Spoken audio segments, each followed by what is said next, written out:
First of all, folks, thank you all for coming. There are a lot of sessions that you could choose from, and I'm glad that you attended this one. Hopefully, you'll gain a lot of this. This session is a redo of two similar sessions that happened at Ignite.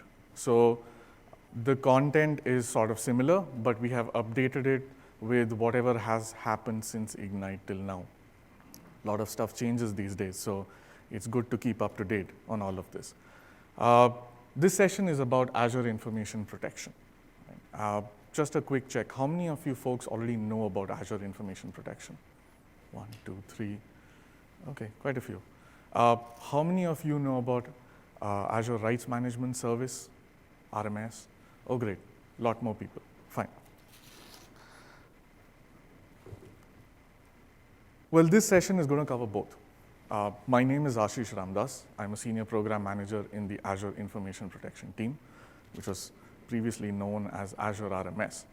And I'm going to walk you through what Azure Information Protection is, how it evolved, what all it contains today, and where we are going from here.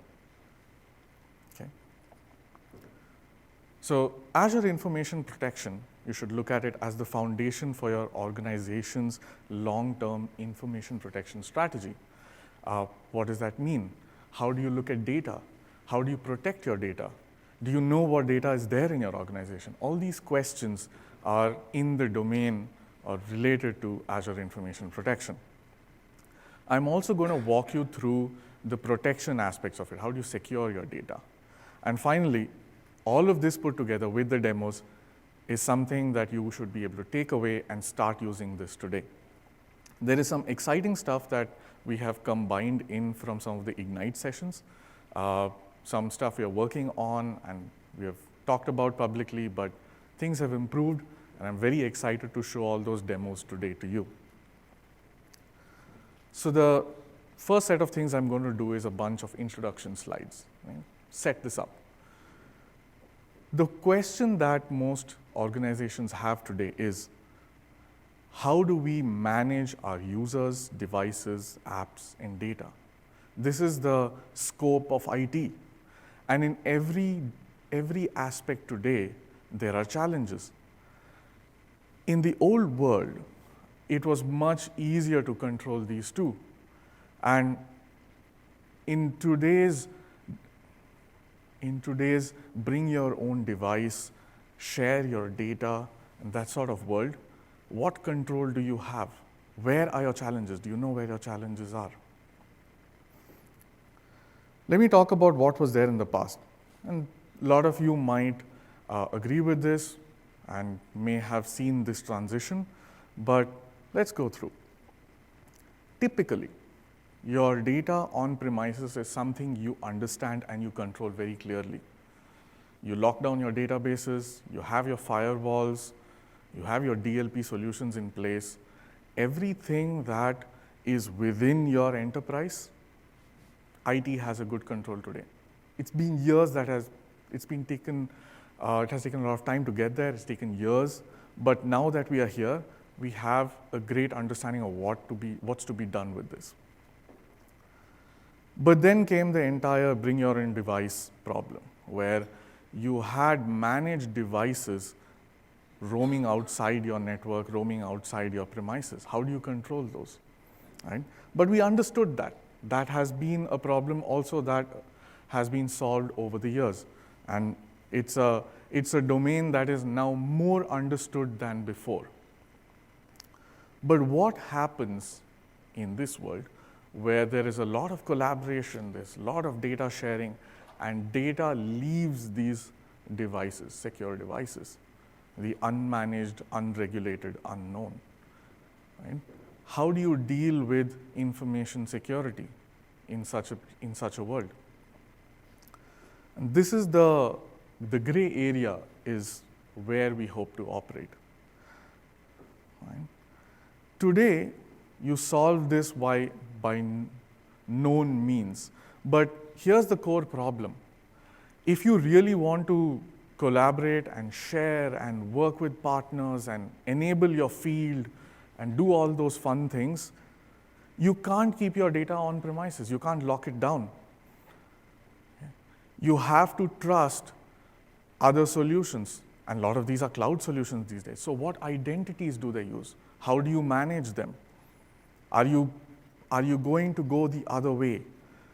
Are you thinking about not collaborating, not securing your information and say, hey, no, my information is really important, let's lock it down. Let's keep everything on premises and glue everything. Lock those USB ports so that no one can take any data out. It's really not the world we want to live in. And neither do we want to live in the world where we accept data leaks. So it's a trade-off between security and collaboration. But really what we're trying to say is, with the right solutions in place, it doesn't have to be, right? The goal is to communicate and share securely with your partners and others, and make sure that IT continues to have a control over whatever's happening, manage it, monitor it, all those IT administrative activities that happen. And enterprise mobility and security is that suite that helps you make it happen. So it starts all with the identity aspect of it. You must know who you are, who your users are, and who you are sharing with. Everything relates to identity. Along with this, you have Intune, which does device management. This makes sure that the places where your data is going is secure. So one of the first things that IT administrators do on-prem, lock down the machines, the laptops, and the desktops that they give out to people. What do you do about phones? Mobile management solutions, Intune. But you also have to connect to third-party applications at times. Salesforce, for example. When you look at such applications, cloud-based applications, you also want to make sure information going to such applications that's being shared around from those applications is secure, right?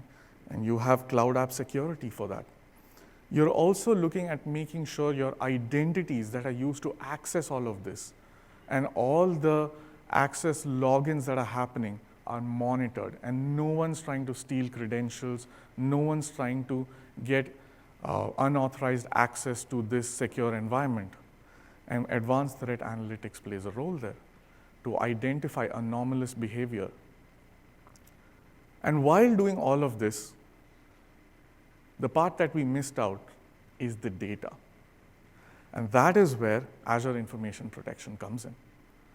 So you have the problem of devices, users, data, and data is where Azure Information Protection is going to play a role. So let's talk quickly about how Azure Information Protection came about and what the evolution was. Azure Information Protection actually started off as ADRMS in its earliest avatar. It's part of the Windows Server releases since 2003, which offered basic capabilities like encryption, identifying the user, and then applying policies, right? So this is the essential core rights management service that everyone knows about. I saw a lot of hands there. RMS from Windows Server evolved to become Azure Rights Management Service, which allowed you to add capabilities like monitoring who's opening your documents and data and responding to unauthorized access.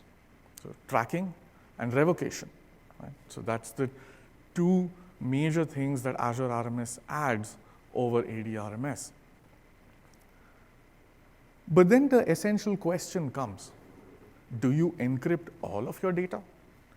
Some of your data? What data should be encrypted? What data should not be encrypted? Which leads to the question of what is the kind of data that you're dealing with? Which brings in classification and labeling, right? Classification is essentially the process of understanding what categories of data that you have. Labeling is putting a sticker on it saying, confidential, secret, not important, something like that. All of this put together now makes Azure Information Protection. And the lifecycle actually starts from the birth of the document, which is as soon as you create your document, You should know what kind of data is there in that document, email. Along with that, put a label on it, understand, monitor. Now that you have an understanding of what that document is and what kind of data you're dealing with, you can have rules to protect that data if required.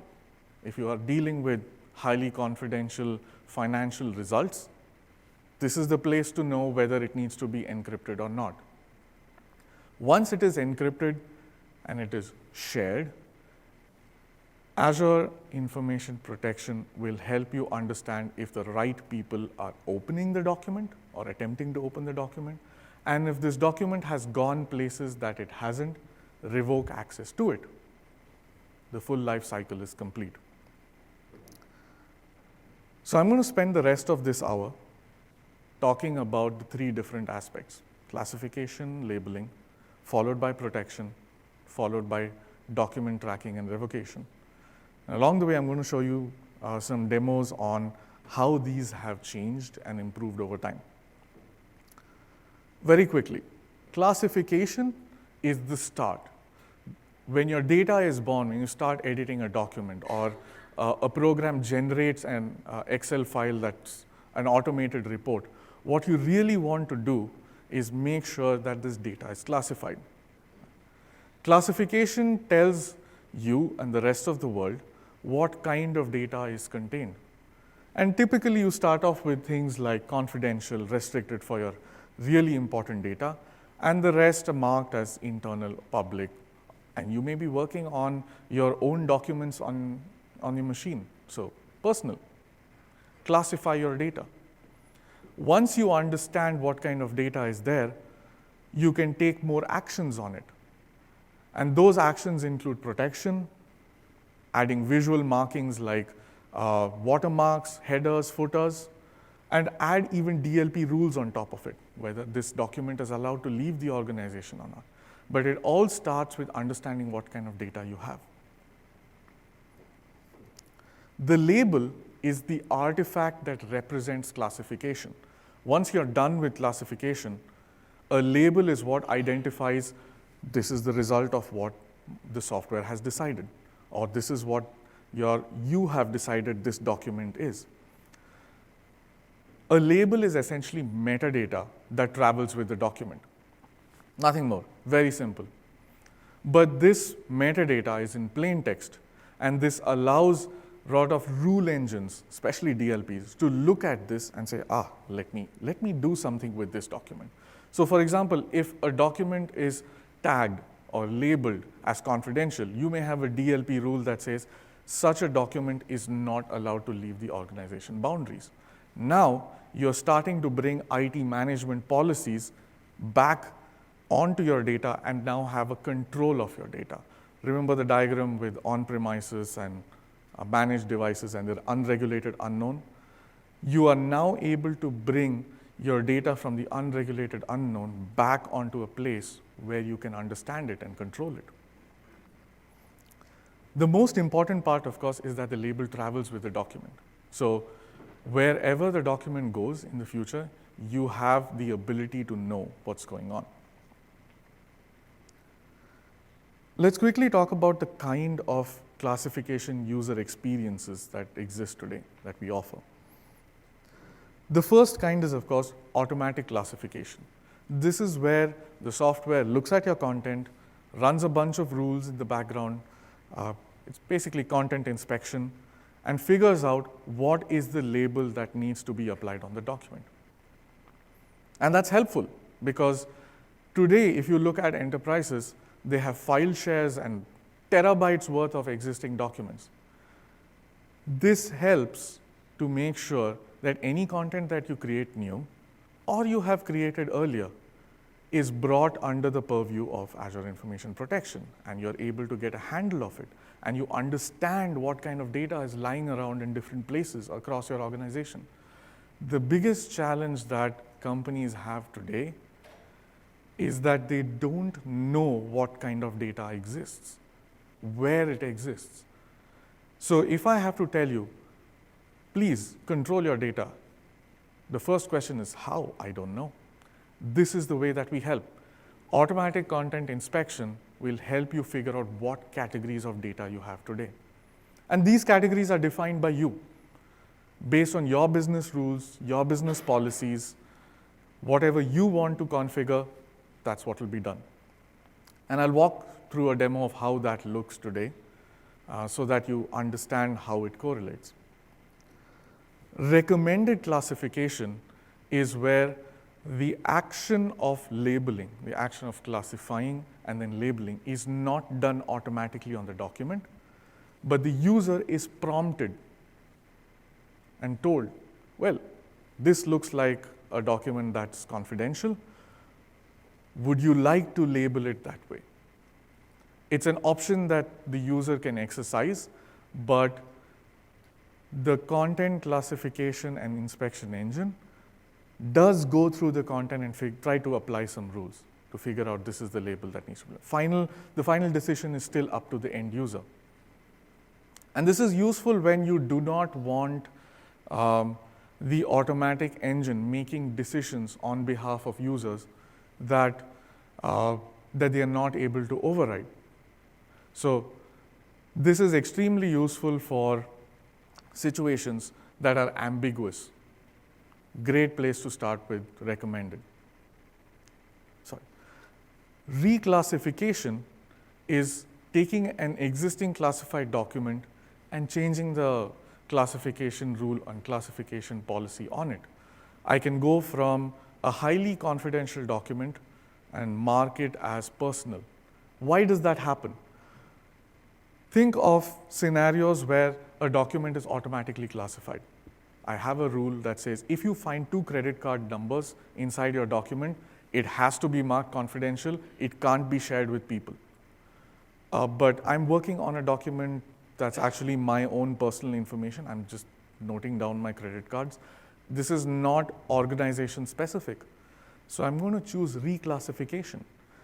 I'm going to say, no, this document is not based on organizational policies, is not something that I'm handling from an organization point of view. This is my personal data, so I'm going to tag it as personal. And reclassification is the right balance to automatic classification and the right kind of data that's existing and the users are dealing with. Reclassification also allows the administrator to find out why you are changing the document label. If a document is marked highly confidential and you mark it as public, hey, someone needs to know.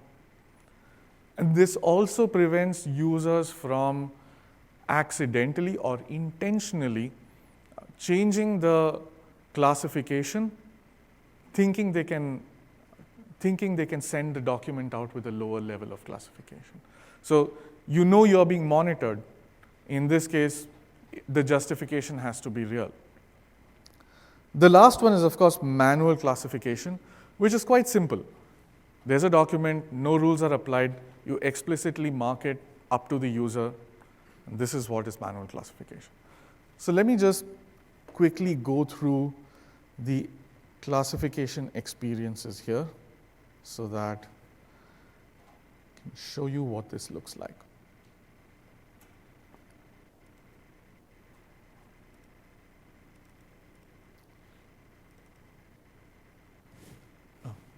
Hasn't come in yet.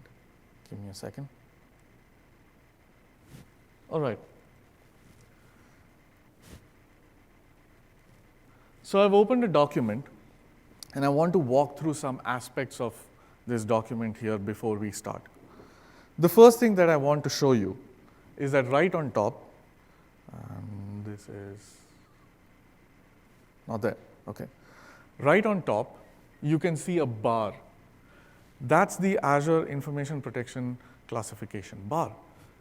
You can see a bunch of words written out there: personal, public, internal, confidential, secret. These are your labels, backed by rules that are downloaded from the service. Now, you can see that this document that I've opened up is currently classified as internal. But guess what? It seems to have credit card information. It looks like some document that should not be shared even with the rest of the organization, restricted to the finance team. So what can I do to make sure that this document is correctly identified and classified? So let me just save this document for now.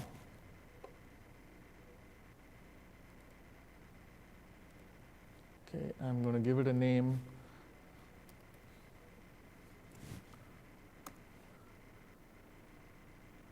All right. Did you see the change that happened? Right on top, the first thing that you'll see is that there's a little bar, a notification that says this file was automatically labeled as confidential credit card data. Right?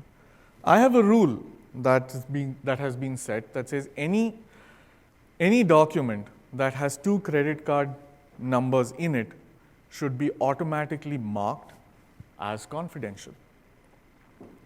This is the first example that we're talking about, classification via an automatic policy. Along with that, there are 2-3 other changes that you should notice.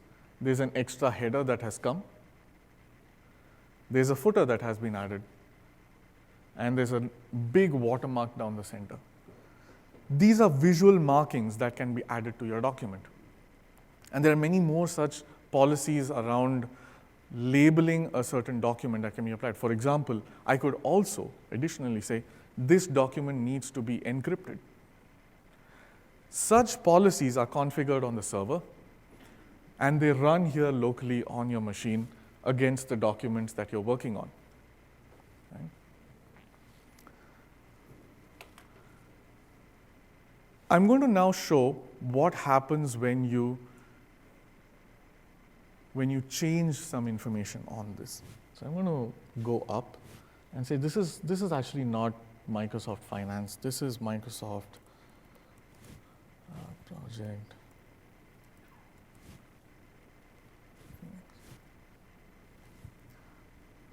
A small change on the top.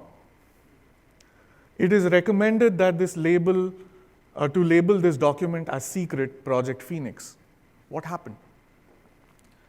I have another rule that's set in the background that says, if you come across the word Project Phoenix anywhere, tell the user, prompt the user to label this document as secret Project Phoenix. I have a secret project. Now this is the way that you show the recommended action. It hasn't changed. The data is still confidential credit card data. It's still labeled there. But what it allows you to do is prompt the user saying, hey, I've detected something that you should probably be classifying as secret. Let me tell you that. That's the one on the top. So let me go ahead and change that and see what happens. There you go. Now that I actually call it my secret Project Phoenix data, I have a different watermark that comes. The headers and footers are gone, a different kind of visual labeling that happens. All the while, the only thing that I'm doing, really, is working with my data. I am saving my data, saving my document. I am changing the content of my document. And all the while, in the background, the classification engine is looking at this content, figuring out what rules to apply, and correctly prompting me to take action or automatically taking action on my behalf. So really, this is zero input, zero action from user side. Depending on the rules that you set, I could also set, if you find Project Phoenix, automatically apply this label. It's just a demo, but you could set rules like that. Essentially, the administrator can now control, without much user intervention, how the data is classified, which is, like we mentioned, the first step towards getting control of your data. Now that I know that this document is labeled as secret Project Phoenix, I can also implement a DLP rule that says no such document shall ever leave my laptop, desktop, or mobile device. Does this make sense? Let me also show you what reclassification means, number 3. So the first thing that I did was click on that little button there, the pencil button that allows you to edit the labels that are there. All the labels come out. And so what you're really trying to say here is, I know this sounds like Project Phoenix, but this is just a document that I'm working on. Don't worry about it. This is not organizational data. Okay, and the administrator says, why? Give me a reason why this should be changed from a higher secure classification label like secret down to something more ordinary like personal. Is it really personal data? Tell me why. So I'm going to say,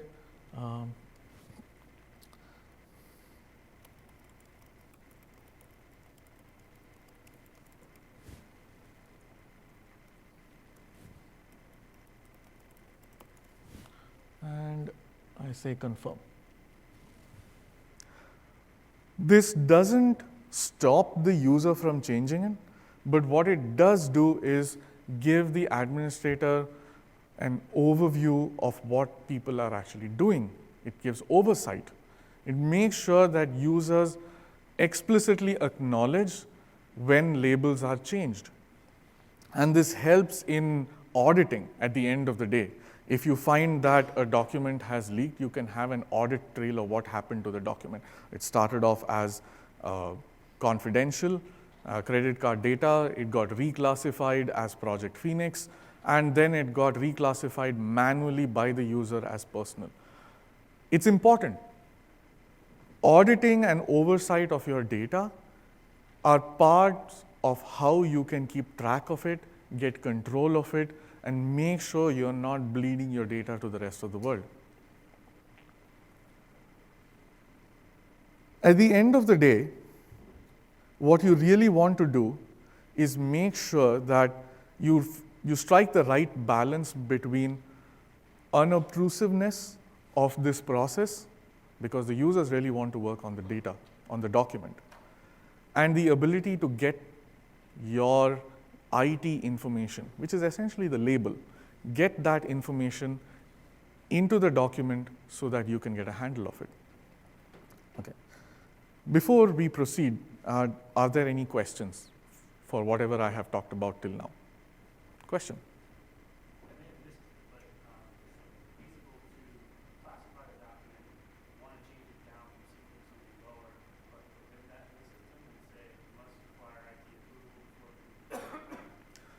Okay, so let me shout out the question for the rest of the folks. Is there a way, I'm going to paraphrase, is there a way to require IT approval when you lower the classification from, say, secret to personal? It's essentially triggering an IT workflow in the middle of an approval workflow if you want to change this. We don't have that today, but it's one of the asks that we are tracking. Thank you for bringing it up. You should get in touch with Ask IP team. I'll show the links later on. Get in touch with our team, file your request. We track all these, and we very sincerely follow up with customers who have requested this. Any other question? Okay, 2, 3 more. I'm going to go this way. Go first. So I'm a little unclear on how documents are created versus in a situation where someone downloads a file somewhere on the web, puts it on a Windows file server. Right. How does the classification work then? Is the first person that opens it, like on the anything has to classify that, or so when it's open, it won't go out and save some of the action, or wait out until someone actually saves on classification? Okay, good point. And I know the reason why you're asking this question, because at least in my demo, I opened the document and saved it. And yeah. The correct answer to that is the document is classified based on policies that are running on the machine. And we don't have it today, but we are building a scanner that allows you to classify files without the user having to open it up and actually save it. It's one of the other asks that we are tracking very actively. But the goal of the scanner is essentially such. If you have a file share or your machine, for example, and you have documents on it, the scanner does the work without you having to actually open up the document and save it. Like, look at the content, apply the classification rules, apply labels automatically, update the document, and move on. Right? So we are waiting for a feature to be released, but it is an active feature that's being tracked.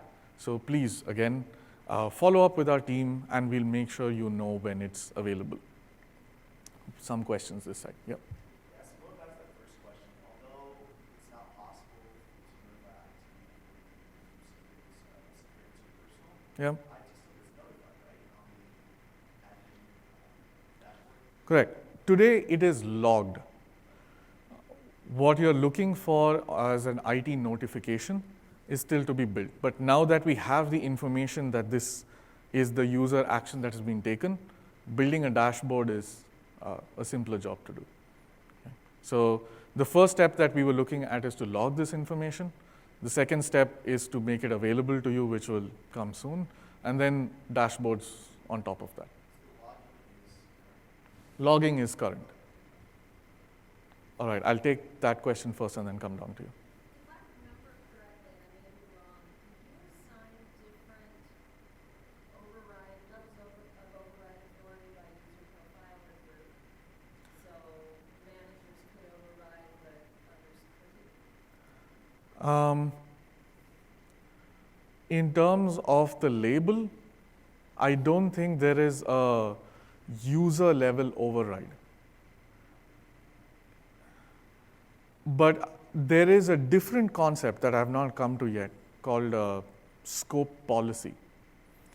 Let me cover that, maybe then the question will make sense, or we can take the question in that context. Right, question.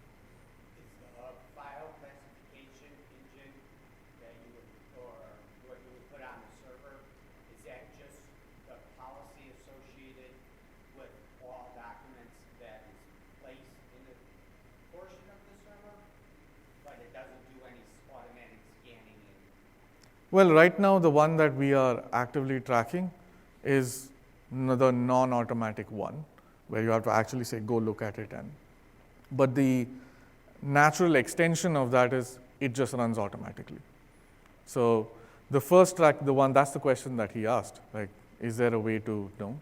Yeah, the first thing that we are tracking is if you take this tool, point it to a share, it will label all the documents correctly. The question you're asking is, can this just be done in the background? no, I'm Yeah. just validating Yeah. the first part, and that's the same with SharePoint.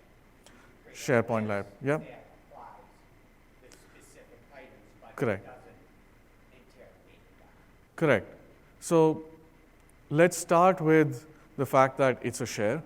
We are adding OneDrive for Business support, SharePoint support as it comes along. Okay, fair enough. Some other questions? Sure. In previous iterations, I don't know where you are now, a lot of the data in the logging is somewhat masked and hard to read. You use GUID names instead of file names. Has any of that been made easier that you can get real data out of the logs? No, not yet. So let's be honest, but all of these things are in pipeline. There is a lot of work that's going on. So eventually a lot of this stuff will get fixed, but right now, no. In RMS, when we were using it, you could forward the email on to somebody else and they would log and report back if that user who wasn't allowed to have that email back. Mhm. But in AIP, I don't know that, does that feature still exist? So AIP really doesn't track where the document goes. Okay. This is really about the state of the document. When the state changes, what happens to the document? So documents moving around with the same label is not an event for AIP. Well, the label remains the same. So what's changed? So, which is why in conjunction with RMS, it makes a whole data protection story. Right? So this starts by at rest, statelessly, what's the condition of the document? Oh, it's personal. When it moves around, what should it be? Who has looked at it? How do you know? I'll take one more question and then I'll move ahead.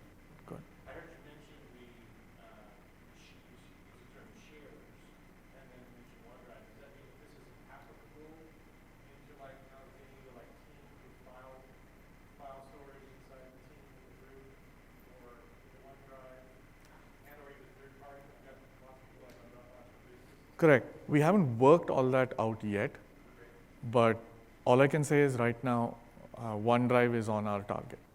So currently, can you tell us what this is on? Is it just our servers and Just a simple directory, a file share directory. file share? Okay. Let me flip back to this. Okay. I'm going to switch over to the service side of it a little bit and talk about how all this is configured, how does it come down to the client, make sense on the client, and how do they tie back to each other. The first thing that I want to talk about is something called a scope policy. A scope policy is an evaluation rule that applies to a specific group of people. All the rules that you saw till now, all those automatic rules on credit card and Project Phoenix and a whole bunch of other stuff, all that is right now global. That's the first kind of policy that Azure Information Protection offers. But you also want to make sure that finance department gets a certain kind of labels, and HR department gets a certain kind of label, and your engineering departments get a different kind of label. That kind of scoping, which is reducing the group of users on which that label is applicable, has now recently been added. And that capability, okay, makes all the difference for you to make sure that you cover the breadth of your organization in a way that they understand and they work on. So let's take the Project Phoenix example and understand how scope policies apply to it. Project Phoenix, for example, is an engineering project. Finance doesn't know about it, HR doesn't know about it. However, if you applied Project Phoenix as a label globally, then everyone will see a label in the UI that says Project Phoenix. And A, they're either going to mistakenly try to apply it, or B, wonder what it is and ask questions on why they weren't told about this project.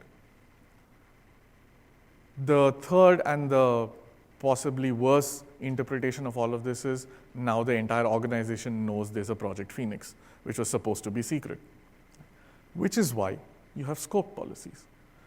By adding a specific set of users to that policy, you make sure only they see that label. So which means that if I break my organization down into engineering, finance, and HR, and I add all the users under the engineering org here, I can be sure that no finance and no HR person will be able to see that label. It will not apply to them. In which case, A, you're making sure that only the right people know about these secret labels. B, users are not confused about what they can or can't do with the labels that they see.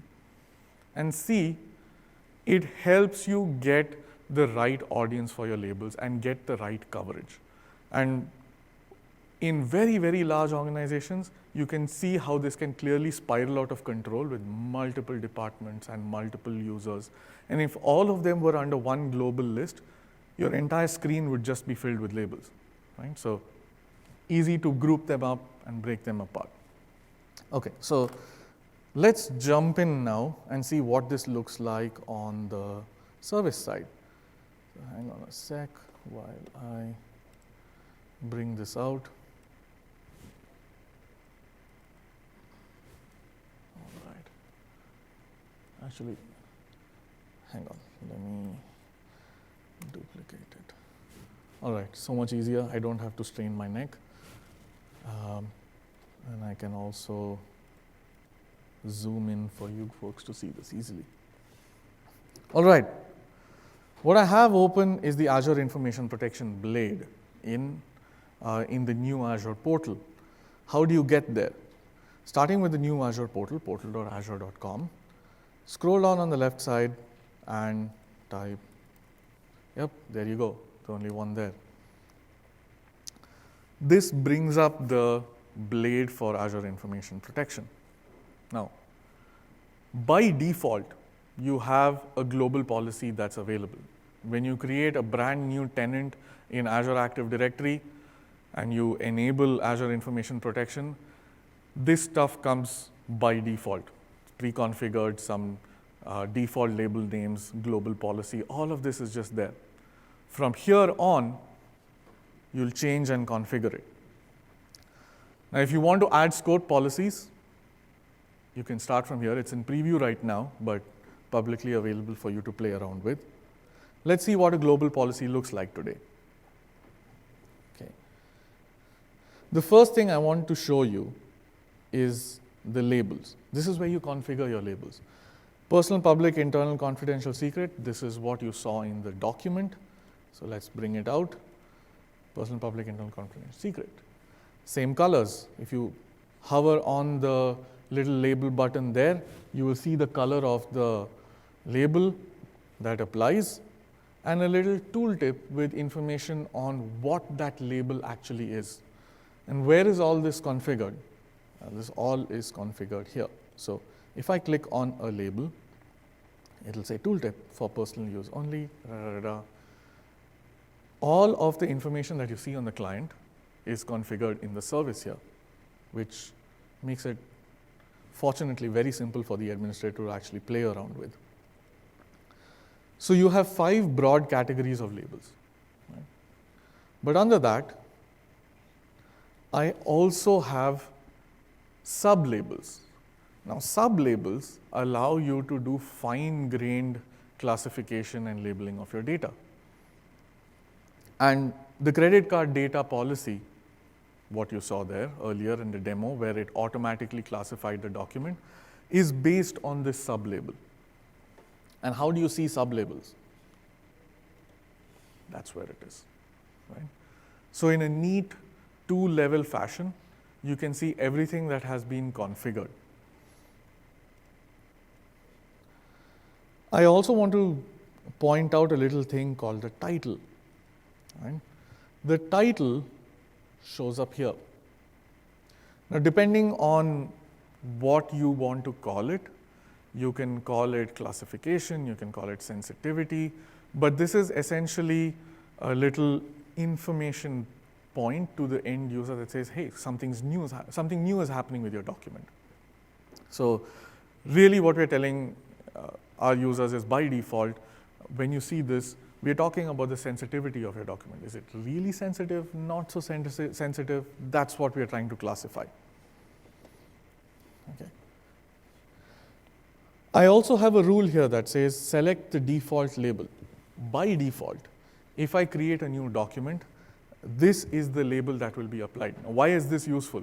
This means that at birth, remember I talked about whenever you're starting with documents, whether you created it as a user or it's created as a part of some automated system, I can apply the rule that says by default, ensure that all documents have some label, ensuring that I can track what's going on with that document. Right? That's the essential part of getting control of your data is first classifying it. And I don't want to put too much pressure on my users to classify the document, so I have an automatic classification that happens. By default, any document you create, it's going to be internal. And then there is that extra justification button that we talked about, where if you lower the classification, it means you need to provide a justification. This is where we had questions about what about a workflow for approval, go to IT, go to your manager. A little later, coming there.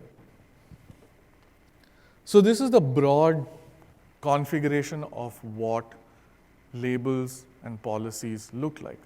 Now let's jump in and see how that automatic credit card rule got set in the UI here. So let's click on the actual label. So the first thing that you can set is whether this label is on or off. Over a period of time, your business rules change. What you don't want to do is delete things. IT administrators and IT systems don't prefer deleting configurations, but disabling them so that you have a history of whatever's going on. We have a similar philosophy. you can just disable a label if you don't want it to be used from here on. Okay, so enable disabled. You can set a rule that says apply encryption, and by encryption we mean an Azure RMS template, on this document when it is classified by this label. I haven't configured it here, but I have the option of saying if a document gets classified as confidential credit card data, then also protect it with do not forward. If you save this, then it will also, on the client, protect the data.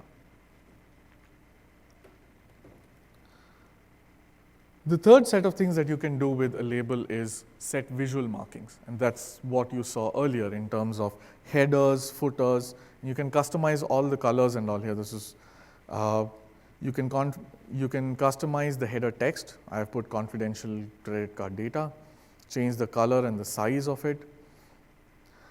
And for the watermark, even decide whether it's diagonal or horizontal. If you want more options here, please reach out to our team. Our team is looking for more such inputs that will be useful to you in terms of watermarking or visually marking your data. Now let's talk about the conditions on which this label needs to be applied. What I have is a condition that says, if you see a credit card number anywhere in the document, just once, that's enough, then apply this label. And I can change this rule to be anything that I want. I'll give you an example on what this looks like. So I'm going to open this out, go to Project Phoenix, go all the way down, and then say condition, custom condition, just calling it phrase match, match the exact following phrase, Phoenix. Which means that in any document anywhere, if I come across Phoenix, it's going to get tagged with this label. Do you see how this acts as the bunch of rules that you can apply that finally results in a label, that finally results in you knowing what's happening with your data? So this is how you configure all your labels. At the end, once you're done with it, you publish it. So let me make a change.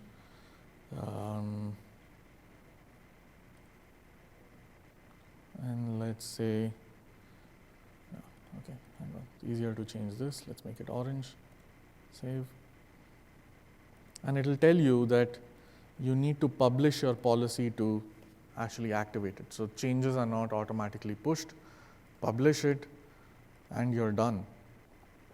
So once you do this process, label by label, group by group, define your policies, define your labels, after it's all done, when you publish it, it ends up on your client looking like that and gets applied as expected.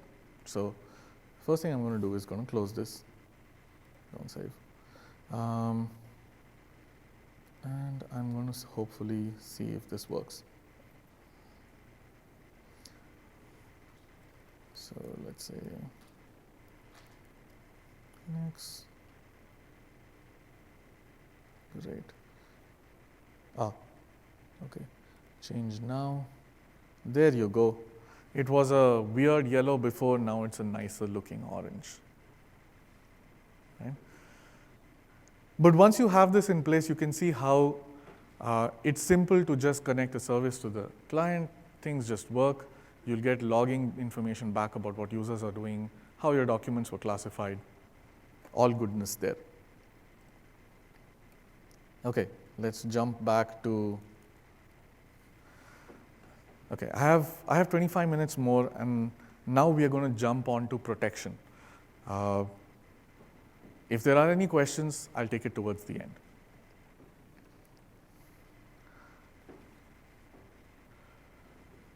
Protection is the part of Azure Information Protection that most of you seem to be familiar with. This is the rights management part of it. This is where you take your data, encrypt it, and it opens up only when you provide the right credentials. And the person who provides those credentials also has the correct rights to the document. Right? So in order to protect your data against what is primarily unauthorized use, right? And while the animation runs, the core goal here is to make sure that you can share your data. Right?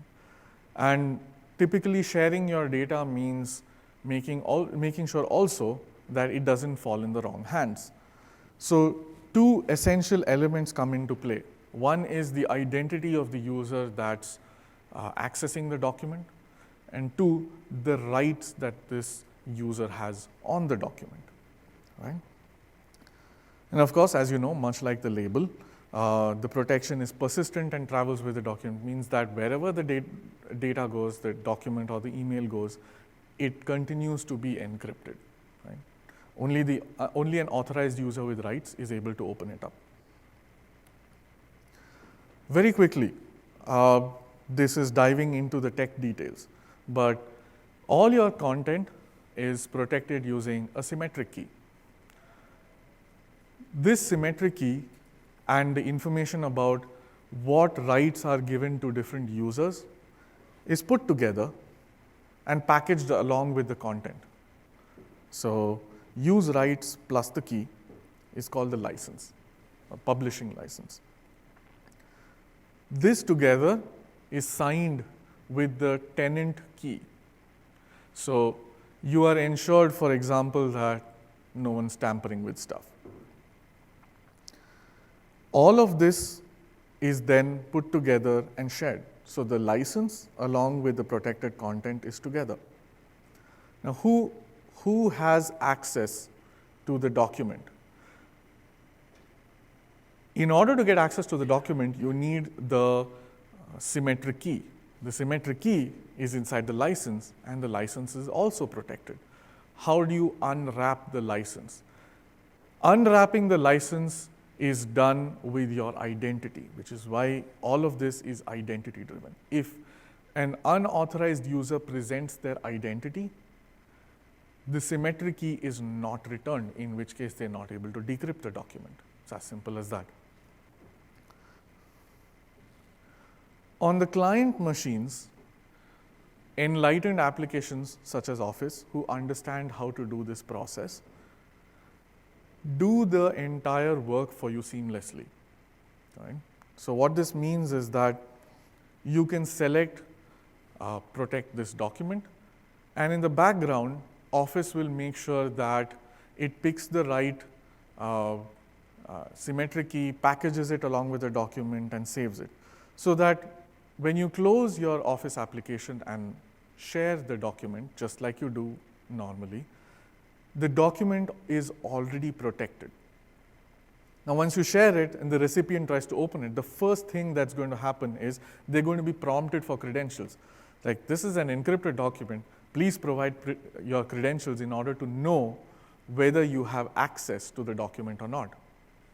And this is typically your organizational identity that you have attached to Azure AD. So you plug in your organizational identity, your email password.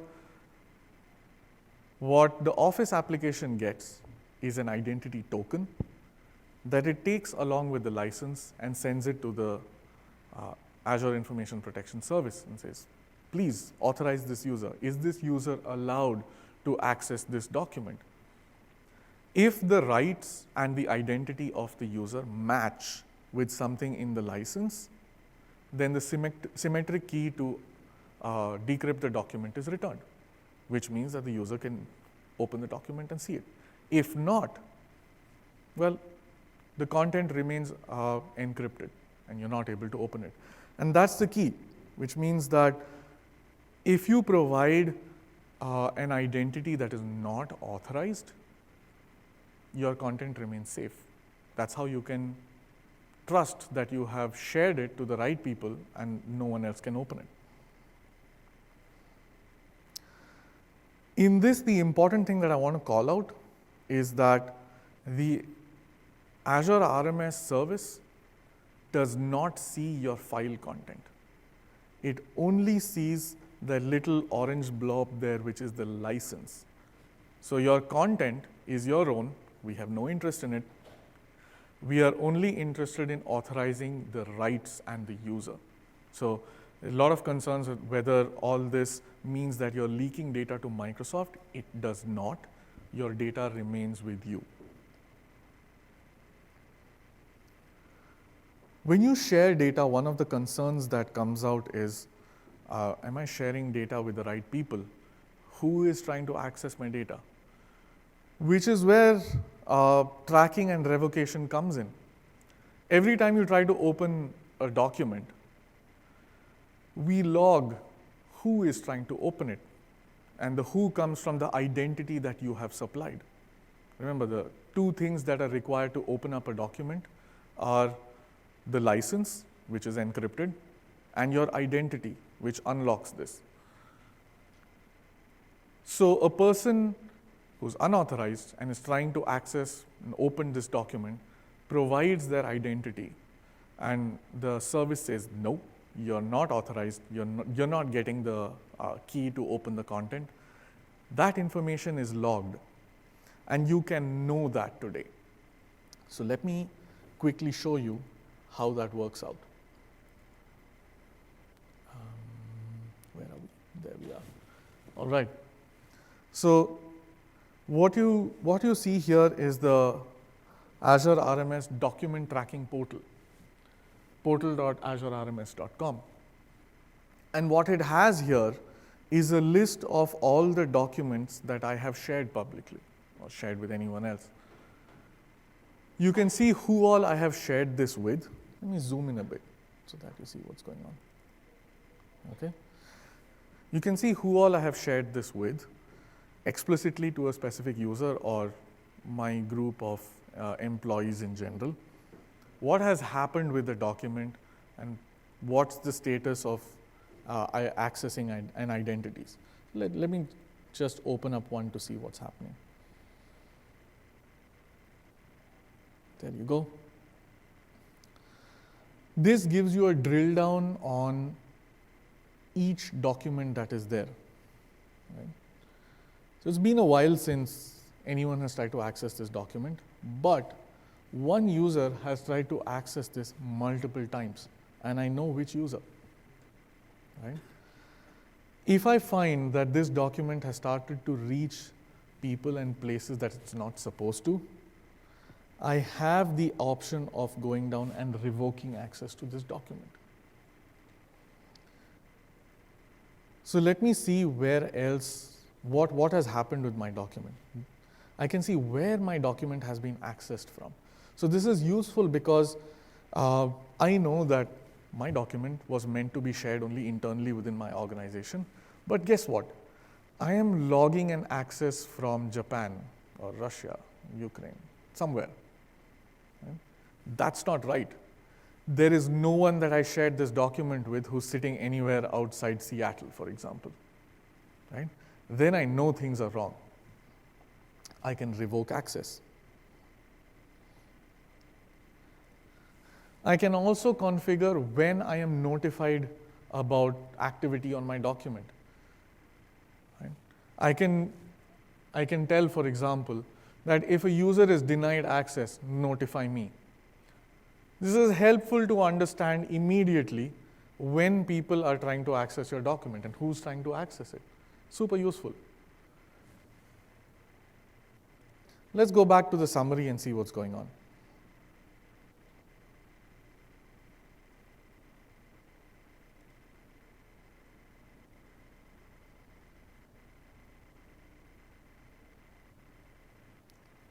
Come on. All right.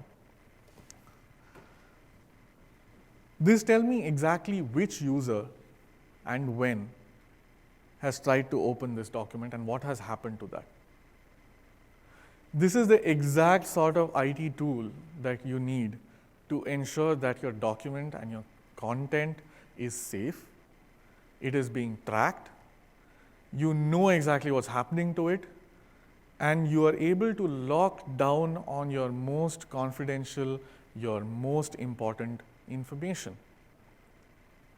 Without this, today, you have no idea what's going where if the document is not protected, not labeled. Anyone takes it on a thumb drive, you wouldn't know. This is the way you'd know.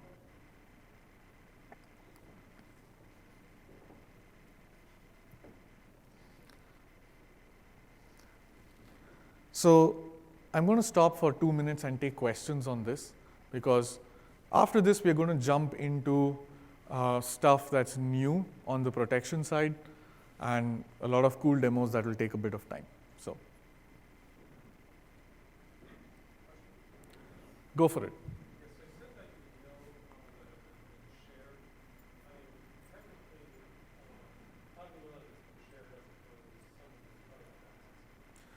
Well, what matters is when someone tries to access it. So if it is shared and no one tries to access it, your content is safe because it is encrypted. I won't know that, of course. No, that's right. I'll take your question. The policy management, could that be delegated down to, like, at a department level, for a legal department that has their own scope of policy? So the question is about, can you delegate policy management down to departments and lower level rather than the IT administrator right at the top, right? Fair question. Today we have that capability in RMS, and that capability is still to be built in the classification and labeling part of it. So in RMS today, you can delegate admins who can act on your behalf and create those templates and configurations. That part hasn't yet been built out for the classification and labeling, but fair point. It's the kind of stuff that when we completely realign the two services, it will make sense. Question? Yes, today. That is correct. Today, it was a statement that today when you revoke access, the revocation is global. That is correct.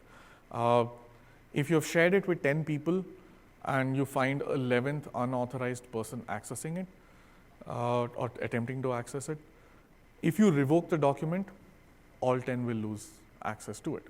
That is correct. Questions? Okay. Oh, one there.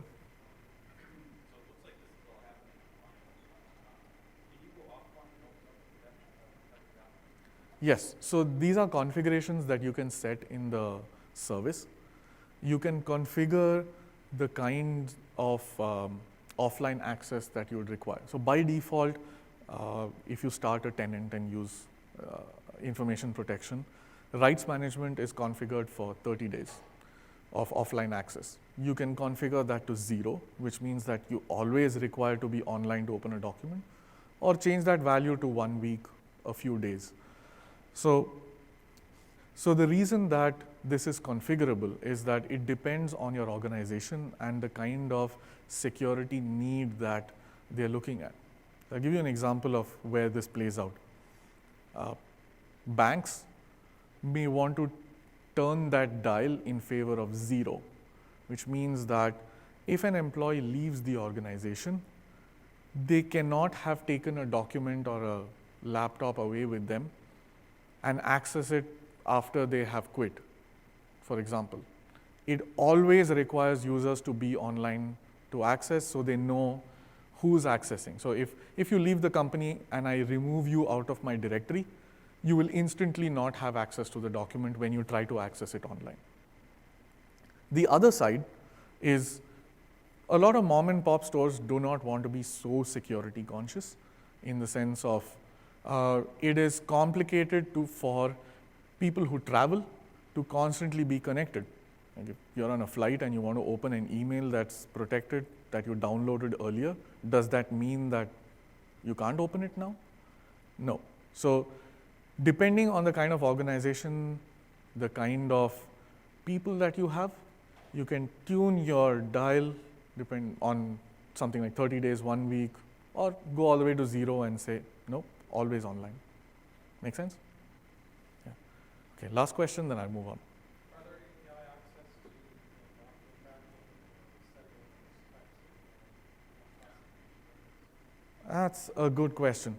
So in order to, today we have API for you to build applications on for your client side, right? So for example, we have a lot of partners who build on our SDK and create applications that enforce our rights, open certain kinds of documents natively, PDF, like CAD files, for example, not supported, CAD files, for example, not supported by Office.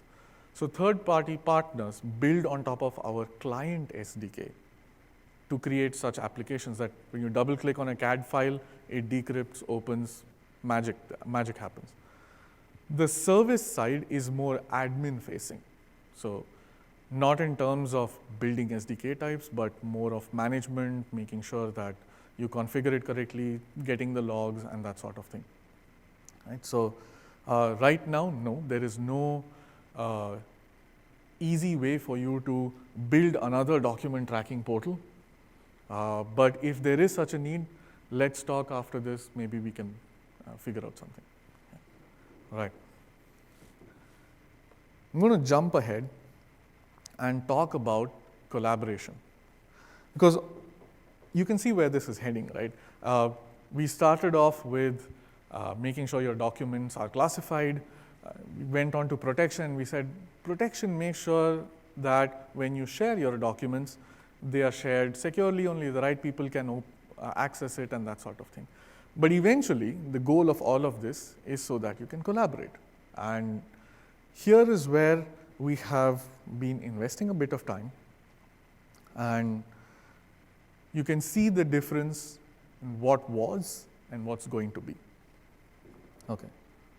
So sharing, collaborating is really all about, like taking your data, emails or documents, making sure your business partners, your folks internally, and your customers, whoever is authorized, can access it, and access it simply, easily, without much effort, and make sure that your productivity is not impacted by all the security that you're putting in, right? Because at the end of the day, if it's a real pain to open the document, no one's going to really do all of this.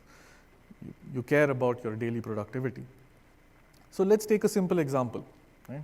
You have all these documents and sources of information, and you have a user that wants to share it out with two different sets of people.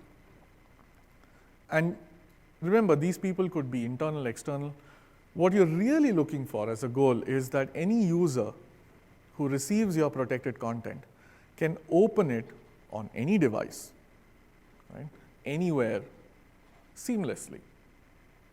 And that's how you do it today.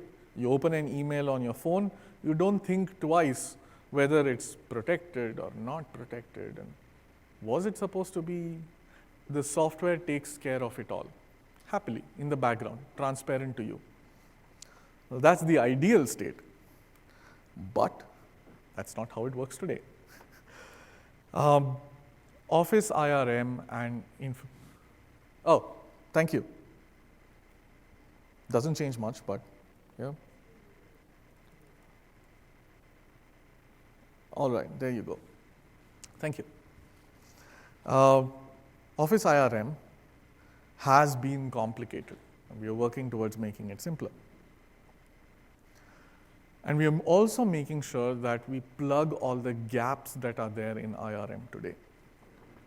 Today, there are very restricted set of configurations in which this works, and there are very complicated ways that are required to set it up.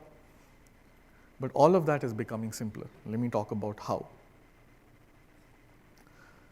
Secure email is something that we are working on. And secure email on any device sent to anyone is a goal that is super important for people who care about security. Let's look at what it takes to enable IRM today. First, you go to your portal, Office portal. click on Azure Rights Management, then go to the Azure portal and activate it, then connect to Exchange Online using PowerShell and set up IRM there. It's a long, complicated process. What we are heading towards is a place where IRM with O365 is always on. But here's where the IT administrators have a little heartbeat skip that happens. If it's always on, does it mean that the experience will be bad and I'm just going to enable a bad experience for all my employees across the organization? That's what we're going to fix. We are adding more flexible policies for you to share emails and documents with. Right? We are also allowing the ability, right, to make sure that when you send emails, no one is restricted from opening that email on a device basis. Right? So your device should no longer be a barrier. The other barrier that is there today is that protected email only works within your organization. That's the main use case today. But we are extending that to allow you to send a secure email to an live ID, a Gmail user, right? So this enables you to work with outside organizations, partners, customers. If you want to send a secure email with their monthly financial statement to their Gmail account, today an organization can't use IRM for that, but soon they will be able to do that. So let me show you the demo of this. Here we go. So I'm going to start with, I'm taking a mail that I've already sent, just today in fact, today at 11. Alex Darrow is the persona that I have created, who's going to work on a new project with one internal person, Carrie in the email there, and two external people, one having a live ID, one having a Gmail ID. And you know, these are, in large companies, you have vendors who work for you and you're like, this is our team, let's work together. But it's a new project. You want to make sure that no one else knows about it today. So I have applied the do not forward rights restriction on it. Right? So I've sent out a mail that says, okay, let's see how this works out. Let's start a new project. And this mail has been sent to 3 recipients. And you would expect that productivity is not impacted with this mail being do not forward, whether it's a Gmail recipient or a live ID recipient, Microsoft account, should just work. So let's look at Carrie's inbox.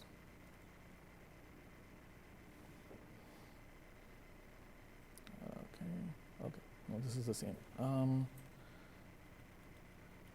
All right, let's look at Carrie's inbox. Carrie gets this mail from Alex, okay, that says, okay, let's see how this works out. And see what happens here.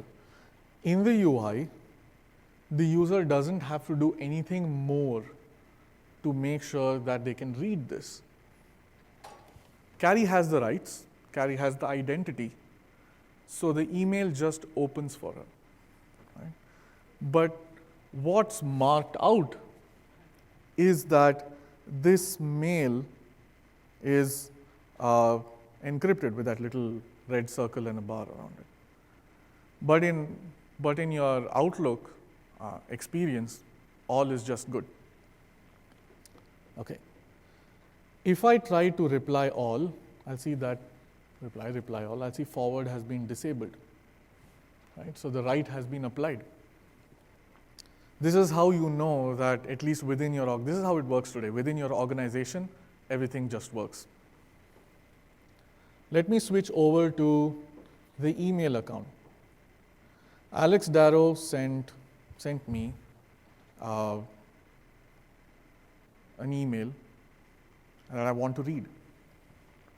Now, The reason I get this is that the client doesn't natively support rendering encrypted messages, which is fine.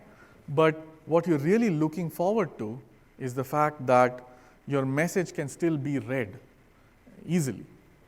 And that's the same that applies whether it's your phone, whether it is your email on your desktop, anything else. So I'm first going to show you HDMI 1.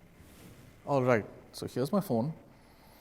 I'm going to show you what happens on the phone. So this is Carrie's email address, and all right, it just works there. Carrie gets the mail, and it's easy to read on your native phone app because Exchange has integrated and supports this, right? And it shows your company has protected this message, don't share it with anyone else. EAS is running in the background and has protected this, and it's opening.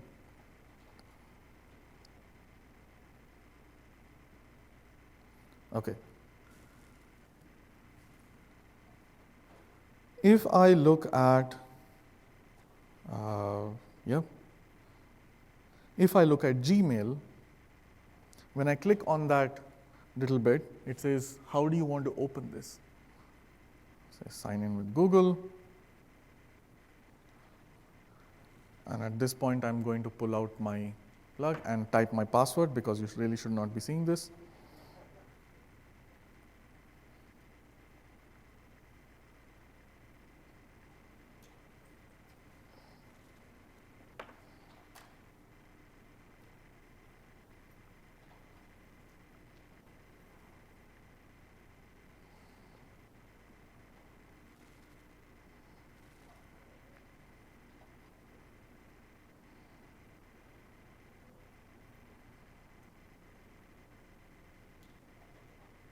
All right, let's connect it back in.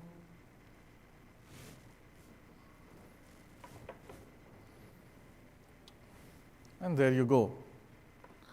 So the mail, okay.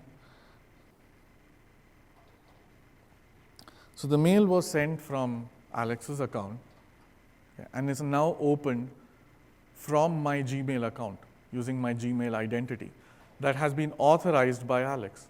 So in the end, whether it is your phone or it is your laptop, it's a browser, anywhere that a secure email is sent, you should be able to open it up. That's the goal. Still a very quick demo. I'm going to skip a bunch of stuff and come till the end, where what we have learned today is that you start with classification, whether it's automated or it is provided as a prompt to the user or it's done manually. It's followed by making sure that your most sensitive content, the one that you really want to protect when it's shared, is protected. That protected content, when it is shared around, you can track who's opening it, revoke access, make sure that the document is opened only by the right people. And finally, make sure that you have breadth of sharing. Share with your internal users, share with your business partners, share with live IDs, share with Gmail, share with your customers. All of this put together is the Azure Information Protection story. If you want to learn more, our documentation has a lot, but I suggest connecting with us at askipteam@microsoft.com or follow the RMS guy. That's my director, Dan Plastina, very active on Twitter. Reaching out to us about questions is the easiest way to find out about what we offer and keep in touch with us, talk about our offerings. But if you have specific questions today, I'm going to be at the Ask the Expert session from 6 to 7, and you can come and talk to me about features that you'd want, things that you'd want to see more in the future, what scenarios you'd like to light up. I'm going to be around. Thank you.